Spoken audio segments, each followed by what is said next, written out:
It's the morning of October 8th, 1956, in Edina, Minnesota. 40,000 people are lining up outside a windowless building the size of a small town. They're about to walk into something no American has ever seen before.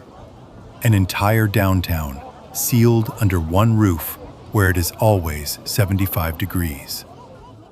The shopping mall is born this morning. Within a generation, there will be 2,500 of them, the new town squares of America. Today, hundreds of those buildings stand silent.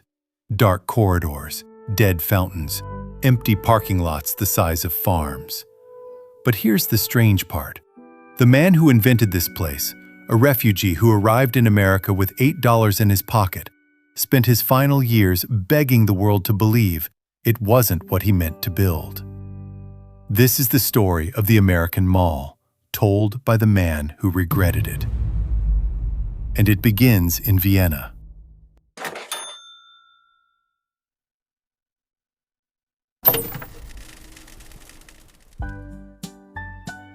Vienna, Austria, the early 1900s. A boy named Victor Grunbaum grows up in a middle-class Jewish family, in a city that is one enormous argument about art, music, and ideas.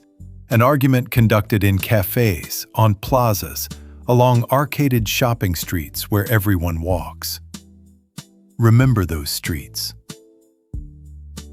Everything that happens in this story happens because of how much one man loved them.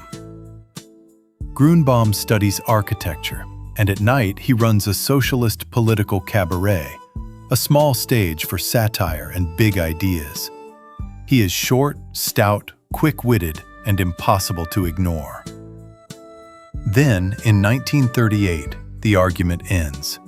Germany annexes Austria. For a Jewish cabaret socialist, Vienna becomes a death sentence with a delay. Grunbaum gets out. He lands in New York with, in his own telling, an architect's degree, $8, and no English. He changes his name to Victor Gruen, and he starts over, at the bottom, as a draftsman. But Gruen can do something most American architects can't. He can make a store feel like a place.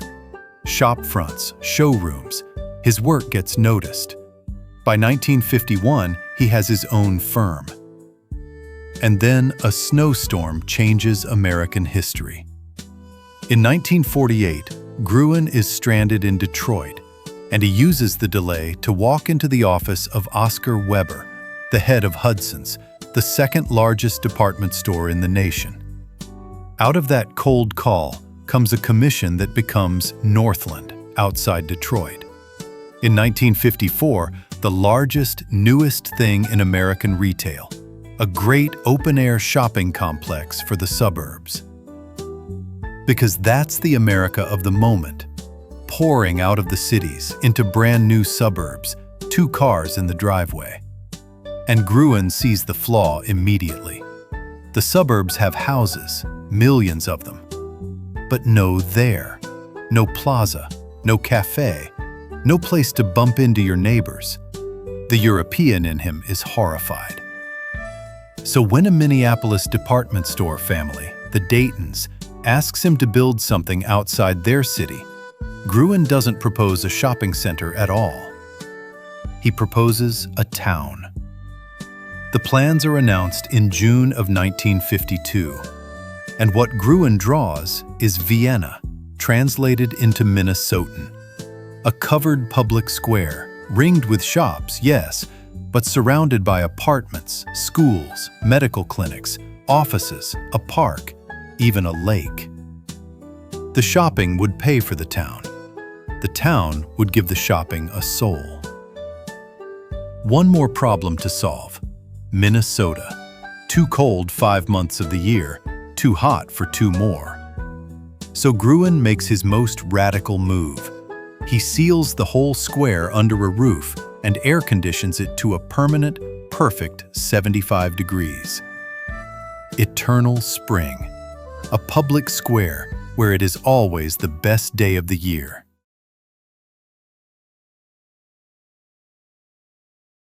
It takes 800 workers and $20 million, twice the original estimate. And on October 8, 1956, Southdale Center opens its doors to those 40,000 people. Another 188,000 come through in the first week.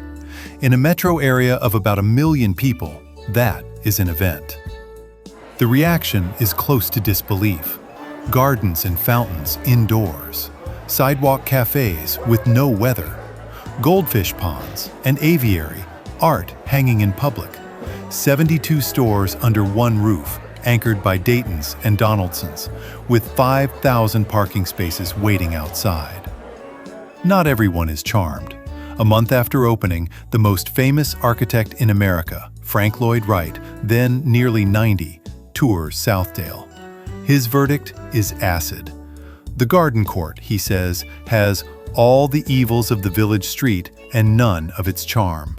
And Gruen, he adds, should have left downtown. File that away. It's going to take 30 years for America to understand what the old man meant. Because right now, nobody's listening to warnings. Southdale is a sensation, and American developers can smell a formula. 25 new shopping centers open in 1956 alone. By the late 70s, enclosed malls are opening at a pace of roughly 60 a year. 60 every year. By the mid-80s, America has about 2,500 of them. And for a while, longer than the critics ever admit, the mall genuinely works. It becomes the closest thing car suburb America has to a commons. If you were there, you know. The first wall of cool air on a July afternoon. School clothes in August. Santa photos in December. The fountain you threw pennies into. Teenagers doing slow laps for hours, not buying anything, just being somewhere. And at 8 in the morning, before the stores even opened, the retirees walking their daily miles in the warm, safe, dry corridors. Look at that list again. Almost none of it is shopping. People use the mall as a town square because Gruen built it to be one. The man had smuggled a little bit of Vienna into the American suburbs, hidden inside a shopping center. Years later, the writer Malcolm Gladwell would say, Victor Gruen may well have been the most influential architect of the 20th century. Not the most celebrated, the most influential. More Americans lived their daily lives inside Gruen's idea than inside any other architect's. So, the mall is beloved, booming, and everywhere. Its inventor should be taking bows. Instead, he's quietly becoming the angriest man in American architecture. Because Victor Gruen knows something the crowds don't. He's seen the original drawings.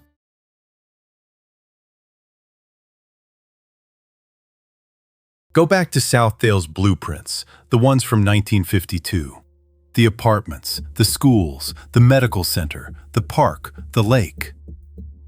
Now stand in the Southdale parking lot in 1960 and look around.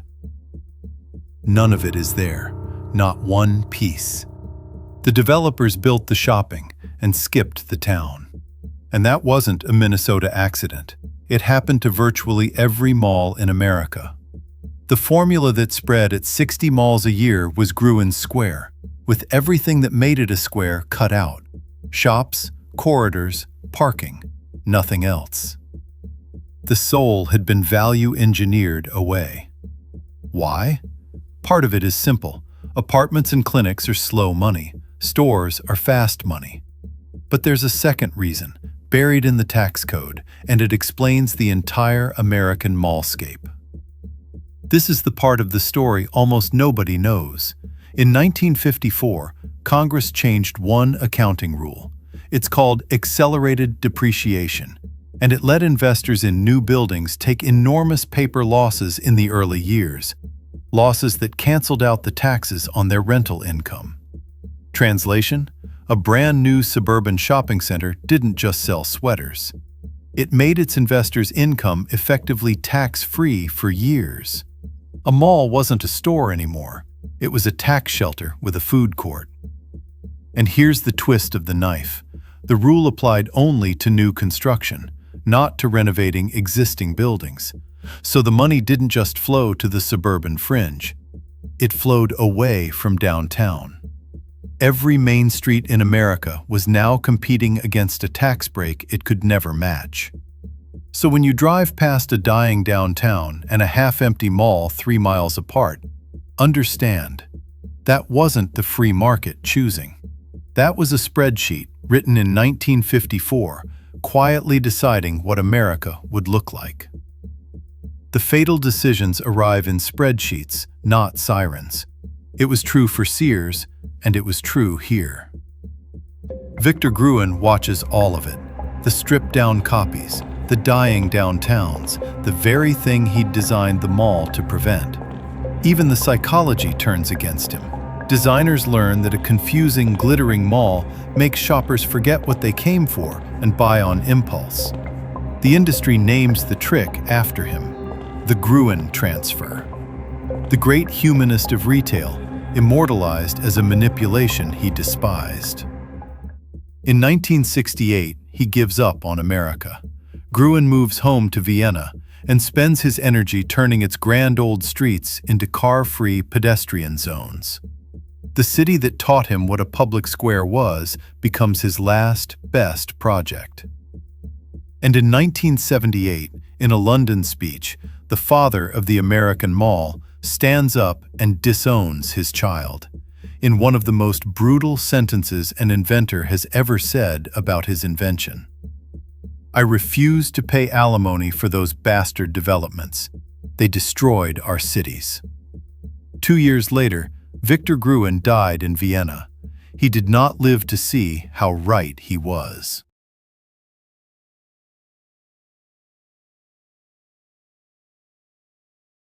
Because the mall boom had a math problem, and the math was patient.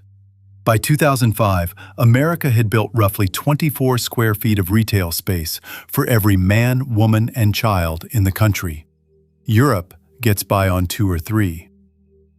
No nation on earth could shop hard enough to keep all of that alive. The question was never whether malls would die, only which ones and when. And when the dying started, it followed a pattern, so reliable you can watch it play out in town after town.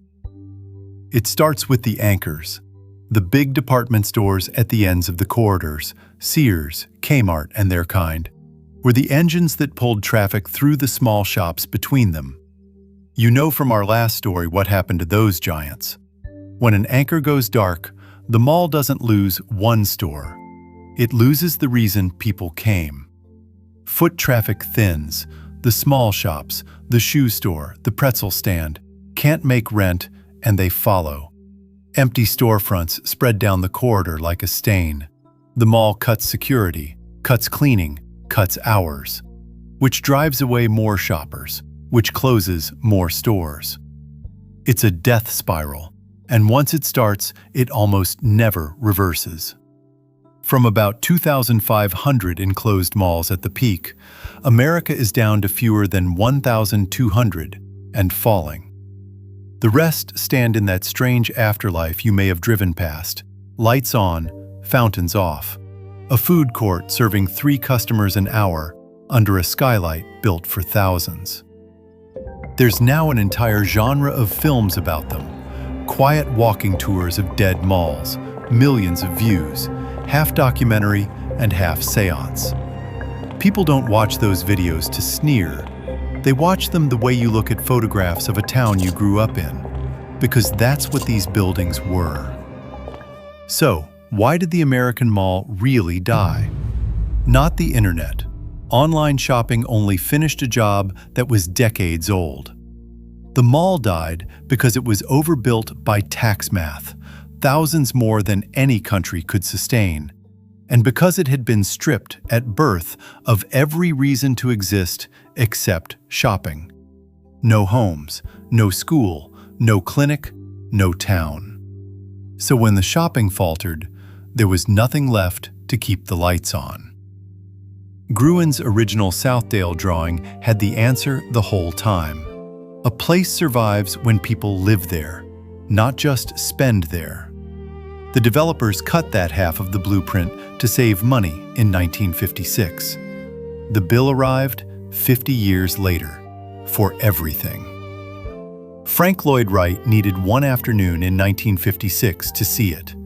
Victor Gruen spent his last decade shouting it. America needed the ruins to believe them.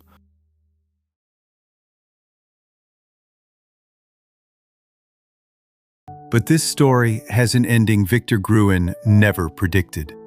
And it's happening right now. Start with the strangest fact of all. Southdale, the first mall in America, is still open. Still trading, roughly 100 stores under that same 1956 roof, while thousands of its younger copies died around it. The original, the one built closest to Gruen's idea, outlived them all. And the dead malls? All across the country, the survivors of the die-off are being rebuilt into apartments, medical centers, colleges, churches, city offices, parks under the old skylights. Read that list again slowly. Homes, clinics, schools, gathering places. America is finally building the missing half of Victor Gruen's 1952 drawing. 70 years late, on the graves of the shortcut. In Vienna, the streets Gruen freed from cars in his final years are packed with pedestrians to this day. Cafes, arcades, life. The oldest idea he ever had, and the one that never stopped working. He refused, famously, to pay alimony to the bastard developments. But these new places, the dead malls being reborn as towns, those he would have claimed. It just took America 70 years to read the whole blueprint. The mall didn't fail because gathering places are obsolete. It failed because a gathering place can't survive as a sales machine alone. And for one tax-sheltered, air-conditioned half-century, America tried to pretend otherwise. Next time, we go back a century earlier, to the family that built the greatest fortune America had ever seen. Railroads, mansions, a name that meant money itself. Vanderbilt. Within 3 generations, it was gone. Not faded, gone. How does the richest family in American history lose everything? That's next time on Boomtown, America.